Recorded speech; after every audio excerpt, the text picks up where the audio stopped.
নমস্কার বন্ধুরা, আগের দিন তোমাদের সঙ্গে আমার বোনের তৈরি করা একটা ভিডিও শেয়ার করেছিলাম, যেখানেও একটা সুন্দর শিল্পকলাকে ফুটিয়ে তোলার চেষ্টা করছিল, যেখানেও মাটির সরার উপর খুব সুন্দর একটা চিত্র অঙ্কন করছিল। একটা চিত্র তৈরি করতে গেলে অনেকটা পরিশ্রম, ধৈর্য আর সমস্ত খুঁটিনাটি বিষয়ের উপর নজর দিতে হয়, সেটা আমি মনে করি।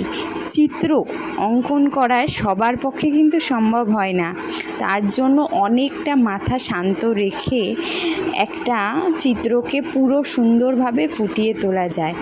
এই জিনিসটা একটা অন্য রকম একটা সুন্দরভাবেও ফুটিয়ে তুলেছিল। আমার তো ভীষণই ভালো লেগেছিল বাবা মহাদেবের আর পার্বতীজির দুজনের হাতের সংমিশ্রণে একটা চিত্র, যেটা দেখতে দুর্দান্ত সুন্দর হয়েছিল। খুবই ভাল লাগছে। তোমাদের কেমন লাগলো অবশ্যই কমেন্ট করে জানাবে। Thanks for watching, love you guys.